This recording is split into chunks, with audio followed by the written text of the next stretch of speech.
혹시 피맛을 본 적 있으신가요? 치과 치료를 받을 때나 상처가 났을 때 혀끝으로 살짝 느껴본 그 짭짤한 맛 말입니다. 사실 그 맛은 우리가 자주 말하는 소금물의 맛과 똑같습니다. 왜일까요? 우리 몸속 수분의 농도는 바닷물과 거의 흡사하다고 합니다. 우리는 바다에서 왔고 결국 바다의 구성과 닮아 있다는 것이죠. 그런데 이 말을 들으면 참 이상하게 느껴집니다. 바닷물에서 잡은 생선에 굵은 소금을 뿌리면 어떻게 될까요? 금방 물이 빠지고 생선은 죽어버립니다. 하지만 같은 생선이 바닷물에서는 100년도 넘게 살아갑니다. 이 말이 무엇을 의미할까요? 바로 농도의 차이입니다. 무조건 짠 것이 해로운 것도 아니고 무조건 싱거운 것이 좋은 것도 아니라는 사실. 그 중간 어딘가에 건강을 지키는 해답이 있다는 이야기입니다. 오늘은 저의 아주 개인적인 이야기로 시작해 보려고 합니다. 바로 사랑하는 아버지를 제가 직접 병들게 했던 이야기입니다. 그리고 그 아버지를 다시 회복시킨 너무도 단순한 방법, 하지만 많은 분들이 모르고 지나치는 방법입니다. 어르신 여러분, 혹시 새벽마다 화장실 때문에 자주 깨시나요? 다리에 쥐가 자주 나시나요? 점심 이후로 피곤함이 몰려오시나요? 밤마다 이유 없이 피부가 가려워서 잠을 설친 적 있으신가요? 만약 그렇다면 오늘 이야기를 꼭 들어보셔야 합니다. 돈도 들지 않고 병원에서도 잘 알려주지 않는 삶을 바꾸는 작지만 강력한 비법. 지금부터 조심스럽게 하나씩 말씀드리겠습니다. 그 이야기는 작년 가을로 거슬러 올라갑니다. 당시 70 중반이 넘은 저희 아버지께서 갑자기 쓰러지셨습니다. 그 모습은 평소 저염식을 철저히 지켜오시던 분이라고는 믿기 어려울 정도로 급격했습니다.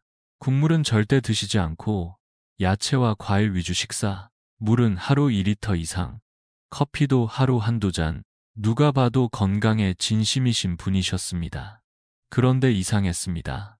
분명히 건강하게 살아오셨는데 몸은 점점 야위어가고 오후가 되면 금방 지치고 밤에는 자주 화장실에 가시고 자다가 다리에 쥐가 나기도 하셨습니다. 그럴 때마다 저는 속으로 이렇게 생각했습니다. 나이가 드셔서 그런가 보다. 하지만 쓰러지신 그날 응급실에서 받은 검사 결과는 저를 충격에 빠뜨렸습니다. 저나트륨 혈증, 쉽게 말하면 몸속에 소금이 너무 부족하다는 뜻이었습니다. 그제야 모든 퍼즐이 맞춰졌습니다. 아버지는 소금을 악처럼 멀리 하셨습니다. 맛있는 국물도 된장국도 다 버리셨고 오직 건강 프로그램에서 본 대로만 지키셨습니다. 저는 의사로서 그렇게 조언했고 그 말을 믿고 따르신 겁니다. 아버지께 링거를 놓으면서 문득 깨달았습니다. 이 링거 소객도 결국 소금물이었고 저는 입으로는 짠 음식 먹지 말라고 해놓고 정맥으로는 소금을 넣고 있었던 것입니다. 그 순간 저는 너무나 큰 죄책감을 느꼈습니다.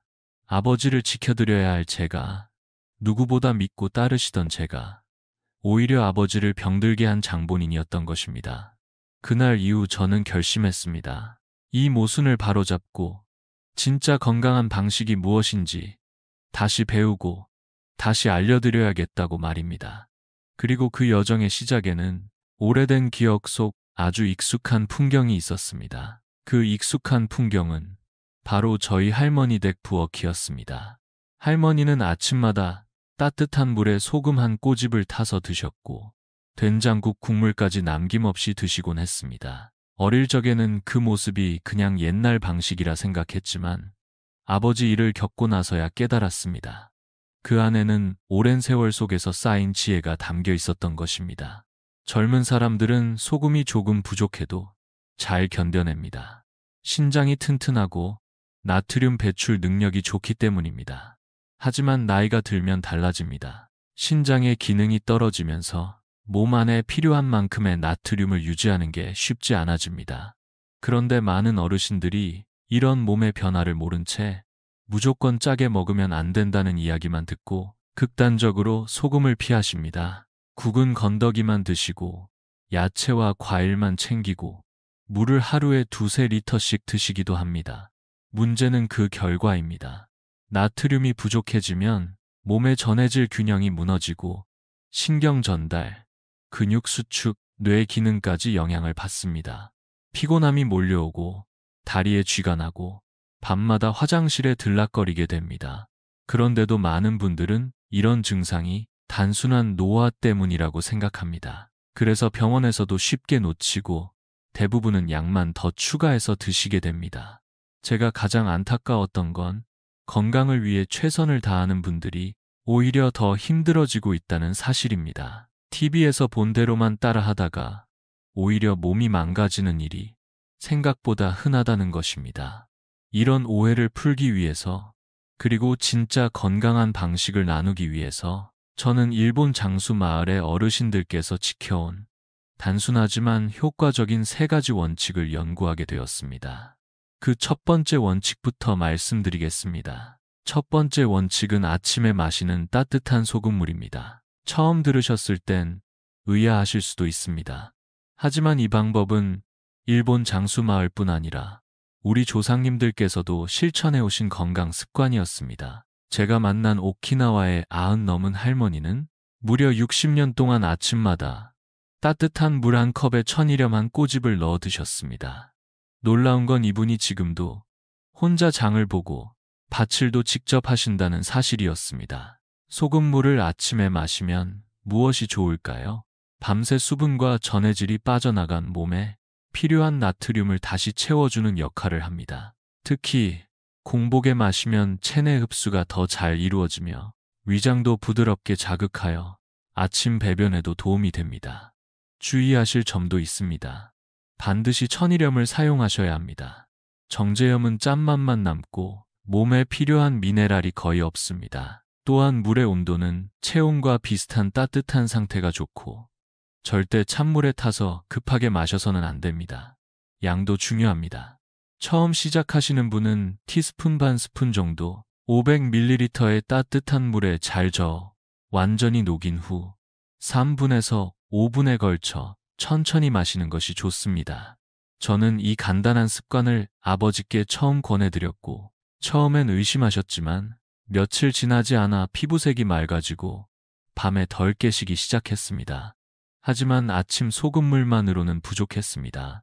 그 다음으로 중요한 두 번째 원칙이 어르신들의 식탁 위에 숨어 있었습니다. 아침 소금물로 하루의 균형을 시작했다면 그 다음으로 중요한 건 바로 점심과 저녁 식사에서 국물을 절대 버리지 않는 것입니다. 요즘 많은 분들이 건강을 위해 국물은 남기고 건더기만 드십니다. 특히 된장국이나 동치미 같은 전통 발효 음식의 국물까지 짜다고 다 버리시는 경우가 많습니다. 하지만 저는 병원에서 환자들을 보면서 이러한 습관이 오히려 건강을 해치는 경우를 많이 목격했습니다.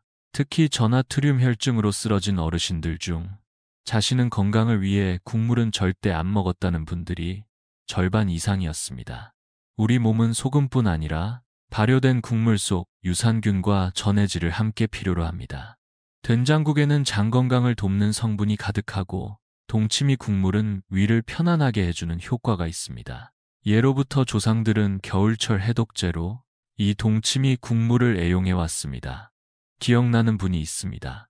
김영자 할머니는 3년간 밤마다 5번 이상 화장실을 다니셨고 잠을 거의 못 주무셨습니다. 그분께 제가 말씀드렸습니다. 된장국 국물까지 다 드시고 동치미 물김치 국물도 절대 버리지 마시라고요. 처음에는 깜짝 놀라셨지만 며칠 후 전화가 왔습니다. 어젯밤에 한 번만 화장실에 다녀왔다고 3년 만에 처음 있는 일이라고요. 이처럼 우리가 놓치고 있던 국물 속에는 몸의 밸런스를 되찾아주는 힘이 숨어 있습니다. 그리고 이 힘을 완성시켜주는 놀라운 마지막 원칙이 남아 있었습니다. 국물의 힘으로 낮의 균형을 잡았다면 밤의 회복을 위해 꼭 필요한 마지막 한 가지가 남아 있습니다. 바로 잠들기 2시간 전에 따뜻하게 구운 바나나를 드시는 것입니다. 처음 들으셨을 땐 바나나를 굽는다고요? 하실 수 있습니다.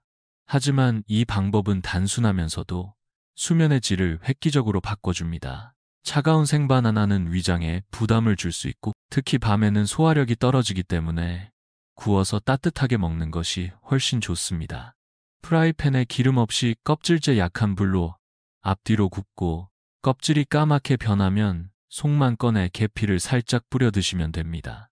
여기에 호두 3알 정도 곁들이면 금상첨화입니다. 왜 효과가 있을까요? 바나나에는 마그네슘이 풍부해서 방광 근육을 이완시켜주고 자다가 중간에 깨는 일을 줄여줍니다. 또한 당분이 은은하게 올라오면서 뇌를 안정시키는 효과도 있습니다. 김영자 할머니는 이 방법을 처음 듣고 웃으셨습니다. 바나나를 구워 먹는다고요? 그게 뭐가 달라요? 하지만 일주일 후 3시간 이상 한 번도 안 깨고 주무셨다며 눈물을 글썽이며 감사 인사를 주셨습니다. 소금물로 아침을 열고 국물로 낮의 균형을 맞추고 바나나로 밤의 안정을 찾는 이 3가지 원칙이 완성될 때 몸은 마치 오랜 시간 기다렸다는 듯 조용히 회복되기 시작합니다. 이렇게 아침 소금물, 낮에 국물, 밤에 바나나 3가지 원칙을 실천하신 분들은 하나같이 놀라운 변화를 경험하셨습니다. 김영자 할머니는 밤마다 5번씩 화장실에 가시던 분이었습니다. 3시간도 채 못 자고 낮에는 계속 졸리고 피부는 가렵고 몸은 늘 부어 있었습니다. 하지만 소금물과 국물, 바나나를 꾸준히 실천하시고 나서 일주일 만에 화장실 한 번으로 줄었고 한 달 뒤에는 얼굴빛이 환해지셨으며 10살은 어려 보인다는 이야기를 동네에서 들으셨다고 합니다. 박 할아버지의 경우도 인상적이었습니다. 오후 3시만 되면 눈이 무겁고 손발이 차가워지는 증상으로 늘 이불 속에 계시던 분이었습니다. 하지만 된장국 국물까지 꼼꼼히 챙겨 드시고 저녁마다 바나나를 구워 드신 이후 손자가 놀러 오면 함께 공을 차고 시장도 혼자 다녀오시는 날이 많아졌습니다. 그리고 이 할머니는 10년 넘게 채식만 하시면서 몸이 가볍기는 했지만 계단을 오르기도 힘들 만큼 기력이 없으셨습니다. 계란과 소고기를 소량씩 자주 챙겨 드시고 국물도 빠짐없이 드신 후 2칸씩 계단을 올라가고 식욕이 돌아오셨다고 기뻐하셨습니다. 이분들께 공통적으로 나타난 변화가 있습니다. 밤에 깊이 자고 낮에 덜 피곤하고 소화가 잘 되고 기억력이 또렷해지고 무엇보다 삶의 질이 높아졌다는 점입니다. 저는 이런 모습을 지켜보면서 복잡한 영양제나 약 없이 몸이 스스로 회복하는 힘이 우리 안에 여전히 살아있다는 걸 느꼈습니다. 그리고 이 원칙들을 어떻게 하면 각자의 몸 상태에 맞게 조절할 수 있을지에 대한 질문도 많이 받았습니다. 바로 다음 이야기에서 그 방법을 자세히 알려드리겠습니다. 이렇게 좋은 변화를 경험한 분들이 많아지면서 자연스럽게 이런 질문도 많이 받게 되었습니다. 선생님, 저는 혈압이 조금 높은데 소금물 마셔도 괜찮을까요? 당뇨가 있는데도 바나나 먹어도 되나요? 결론부터 말씀드리면 모든 분들께 똑같이 적용되는 한 가지 방법은 없습니다. 그래서 저는 3년간 어르신들을 관찰하며 상태에 따라 조절할 수 있는 방법도 함께 정리해 두었습니다. 먼저 아침 소금물입니다. 혈압이 높으신 분들은 무조건 피하기보다는 소금량을 반으로 줄이고 식후 30분 정도에 마시는 방식으로 바꿔보시는 걸 권합니다. 위장이 약하신 분도 마찬가지입니다. 진하게 타면 속이 더부룩할 수 있으니 연하게 만들어서 천천히 마시는 것이 좋습니다. 운동을 자주 하시는 분이나 땀을 많이 흘리시는 분들은 반대로 조금 더 진하게 타셔도 괜찮습니다. 그리고 당뇨가 있으신 분들은 공복 혈당을 체크하면서 변화를 관찰하시는 것이 중요합니다. 바나나의 경우 당분이 있는 과일이기 때문에 당뇨 있으신 분들은 반개 정도만 드시고 되도록이면 호두와 함께 드시면 혈당 상승을 줄일 수 있습니다. 또한 식단을 통해 이미 충분한 소금을 섭취한 날이라면 추가로 소금물을 마시지 않아도 됩니다. 예를 들어 김치찌개나 젓갈, 짭짤한 반찬을 드신 날엔 생략하고 싱거운 날에는 꼭 챙겨 드시는 방식으로 하루하루 균형을 맞추는 것이 핵심입니다. 이런 조절과 더불어 내 몸에 어떤 변화가 있는지를 스스로 체크하는 것도 매우 중요합니다. 그 체크 방법을 다음에서 알려드리겠습니다. 체크리스트는 아주 간단합니다. 처음 시작하신 지 3일이 지났다면 아침에 얼굴이 덜 붓는지, 소변색이 맑아졌는지, 밤에 화장실 가는 횟수가 줄었는지 하나라도 해당되면 몸이 반응하고 있다는 뜻입니다.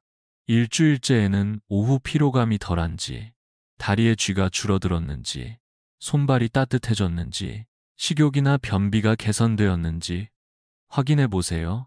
3가지 이상에 해당된다면 계속 이어가셔도 좋습니다. 그리고 한 달이 지나면 체중이 안정되고 피부에 윤기가 돌며 기억력까지 또렷해지는 경우도 많습니다. 저희 아버지도 그렇게 회복하셨습니다. 지금은 매일 새벽 5시에 일어나 텃밭을 가꾸시고 손자와 자전거를 타실 만큼 활기찬 삶을 보내고 계십니다. 작년까지만 해도 병원 침대에 누워 계셨던 분이 이제는 건강을 나누는 분이 되셨습니다. 어르신 여러분, 건강은 복잡하지 않았습니다. 아침에 따뜻한 소금물 한 잔, 낮에는 국물까지 챙겨 드시고 밤에는 구운 바나나로 편안한 잠, 이 3가지만 실천해 보세요. 일주일이면 충분히 변화가 시작됩니다. 그리고 이 방법을 부모님께 알려드리고 형제 자매들과 나누시고 경로당 친구분들께도 전해주세요. 건강은 혼자 챙기기보다 함께 나눌 때 더 큰 힘이 됩니다. 다음 영상에서는 무릎 통증 없이 계단을 오를 수 있는 놀라운 방법을 알려드리겠습니다. 어르신 여러분, 오늘부터 시작하실 분은 시작, 이미 하고 계신 분은 하는 중, 댓글로 단어 하나만 남겨주세요. 며칠 하셨고 어떤 변화가 있었는지도 짧게 나눠주시면 다른 어르신들께 큰 힘이 됩니다. 우리 함께 건강해져요. 감사합니다.